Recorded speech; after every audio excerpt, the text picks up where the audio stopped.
ناظرین، آج بات کرتے ہیں ایک شاندار فرینڈشپ کی، دو عظیم ہستیوں کی، دو عظیم دوستوں کی۔ یہ بڑی کمال کی داستان ہے، اور یہ کون سی شخصیات ہیں؟ میرے نبی کے پہلے خلیفہ سیدنا ابو بکر صدیق رضی اللہ تعالیٰ عنہ صحابہ میں سب سے افضل ہیں، مگر کیا آپ جانتے ہیں کہ ایمان لانے سے پہلے بھی جوانی کے عالم میں ہی وہ نبی پاک علیہ الصلوۃ والسلام کے بہت قریبی ساتھی تھے۔ سایہ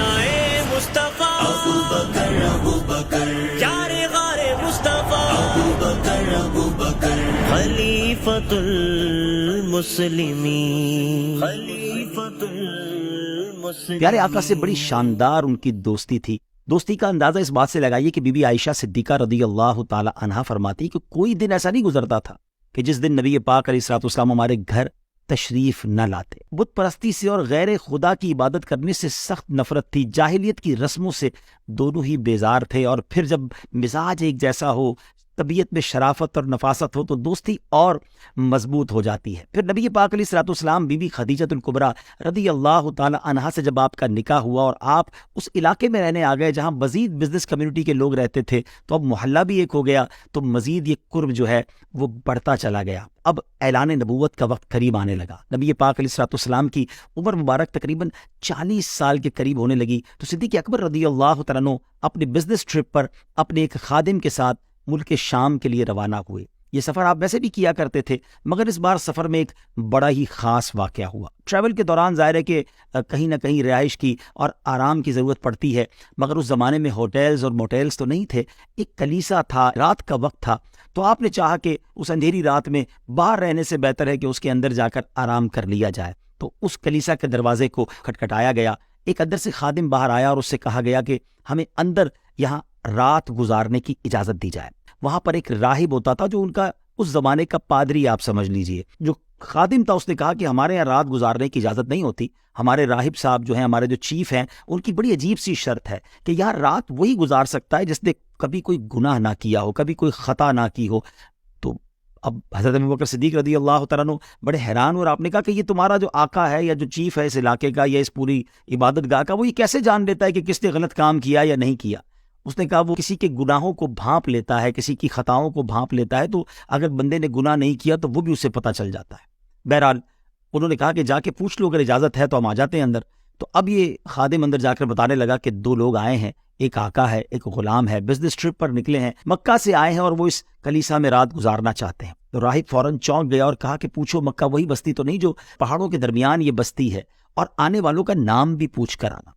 تو یہ جب واپس آیا خادم اور آ کر پوچھتا ہے کہ آپ مکہ سے آئے، کیا مکہ کی ڈائمینشنز ایسی ہی ہیں؟ انہوں نے کہا جی ہاں، مکہ بالکل پہاڑوں کے درمیان ہے۔ کہا آپ کا نام کیا ہے؟ سیدنا ابوبکر صدیق رضی اللہ تعالیٰ عنہ، یاد رہے ابھی وہ آپ ایمان نہیں لائے۔ تو آپ نے کہا کہ میرا نام ابو بکر ہے۔ اس خادم نے جا کر جب اس گرجا گھر کے چیف کو جا کر بتایا کہ باہر جو لوگ آئے ہیں ان میں ایک کا نام ابو بکر ہے، تو وہ چونک گئے اور فوراً کہا کہ ان کو لے کر آؤ، لیکن ایک کام کرو، آنے سے پہلے ان کے والد کا نام بھی پوچھ کر آؤ۔ وہ بندہ پھر واپس آیا، کہا آپ کے والد کا نام بتائیں۔ والد کا نام ابو قحافہ ہے۔ جیسے ہی جا کر اندر نام بتایا گیا تو اب وہ شخص چونک گیا اور بہت زیادہ احترام کے ساتھ کہا کہ ان کو اندر لائیں۔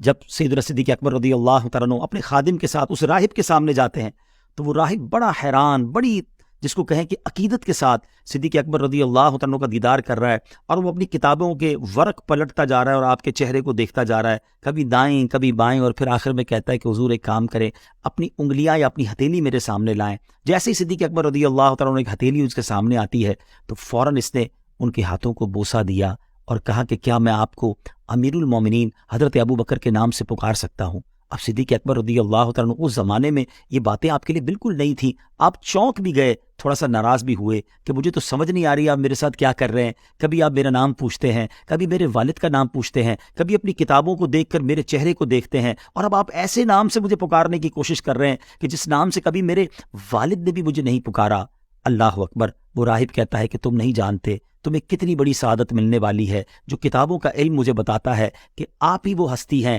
کہ ان قریب جب آخری نبی صلی اللہ تعالیٰ علیہ وسلم مبعوث ہوں گے، آپ ان کے وزیر ہوں گے، اور ان کے دنیا سے پردہ فرمانے کے بعد آپ ان کے جانشین بھی بنیں گے۔ یاد رہے کہ جب آپ پر یہ اللہ تبارک و تعالیٰ کے فضل کا سورج طلوع ہو تو مجھے دعاؤں میں ضرور یاد رکھیے گا۔ حضرت ابوبکر صدیق بڑے حیران تھے کہ یہ کیسی باتیں ہو رہی ہیں۔ بہرحال رات آپ نے وہاں گزاری اور صبح جب آپ واپس جانے لگے تو ذہن میں یہی خیالات گردش کر رہے تھے کہ یہ کتنی عجیب بات اس راہب نے کہی ہے۔ اپنے ٹرپ کے بعد جب آپ مکہ مکرمہ پہنچے تو ابو جہل جو تھا اس سے ملاقات ہوئی۔ ابو جہل نے کہا اے ابو بکر، تم جانتے ہو کہ تم جس کے دوست ہو جن کا نام محمد ہے کچھ دنوں سے بڑی عجیب عجیب باتیں کر رہے ہیں، وہ اللہ کی بات کرتے ہیں، وہ فرماتے ہیں کہ میں ایک ایسا دین لے کر آیا ہوں، اللہ کا پیغام لے کر آیا ہوں، اور بتوں کے خلاف بات کرتے ہیں، مجھے ان کی کچھ باتیں سمجھ نہیں آ رہی۔ اب صدیق اکبر رضی اللہ تعالیٰ عنہ سوچنے لگے کچھ راہب نے بھی کہا تھا، ایک نئی خبر بھی مل گئی ہے۔ پیارے آقا علیہ الصلوۃ والسلام کو تلاش کرتے ہوئے ابو طالب کے گھر پہ جاتے ہیں، نبی پاک علیہ الصلوۃ والسلام ایک جگہ ملتے ہیں، میرے آقا علیہ الصلوۃ والسلام کے چہرے پہ مسکراہٹ ہے اور شاندار انداز سے سیدنا ابوبکر صدیق کا استقبال کرتے ہوئے فرماتے ہیں اے ابو بکر، تمہیں اللہ کا آخری نبی اللہ کی طرف بلا رہا ہے، اسلام کی دعوت پیش کرتا ہے، اے ابو بکر تم سبقت لے جانے میں پیچھے نہ رہنا۔ ابو بکر صدیق رضی اللہ تعالیٰ عنہ پہلے بھی کچھ سن کر آئے تھے، اور اب نبی پاک نے جب یہ اعلان کیا تو آپ نے کہا کہ حضور میں نے اب تک تو یہ پڑھا ہے اور سنا ہے کہ جو اللہ کے نبی ہوتے ہیں ان کے پاس کچھ نشانیاں بھی ہوتی ہیں، اگر آپ بھی مجھے کچھ نشانی بتا دیں تو دل کو کچھ اور سکون مل جائے گا۔ اللہ اکبر۔ میرے آقا علیہ الصلوۃ والسلام نے مسکرا کر فرمایا اے ابو بکر، کیا راہب کی باتیں بھول گئے؟ کلیسا کے اندر جو تمہیں اس نے پڑھ کر سنایا تھا کیا یہ نشانی کافی نہیں ہے؟ اللہ اکبر۔ صدیق اکبر رضی اللہ تعالیٰ عنہ حیران ہو گئے کہ جو نبی ہزاروں میل دور اور پردے میں ہونے والی بات آج مجھے بتا رہا ہے، یقیناً یہ اللہ کے نبی ہیں۔ آپ نے فوراً کلمہ پڑھا، آپ مسلمان ہو گئے، اور سبحان اللہ سب سے پہلے ایمان لانے والے مردوں میں آپ شامل ہو گئے۔ اے میرے پیارے اسلامی بھائیوں، یہ کیسی دوستی تھی، یہ کیسی محبت تھی کہ اسلام لانے میں بھی آپ نے جس کو کہتے ہیں نا کسی پس و پیش سے کام نہیں لیا، فوراً لبیک کہا، اور پھر اللہ نے اس دوستی کو کیسا دوام بخشا کہ آپ یار غار بھی بنے، اور سبحان اللہ آج بھی یار مزار ہیں۔ اللہ کریم تربت صدیق اکبر پر کروڑوں رحمتوں کی بارش نازل فرمائے، اور ہمیں بھی ان کے صدقے نبی پاک علیہ الصلوۃ والسلام کی سچی محبت نصیب فرمائے۔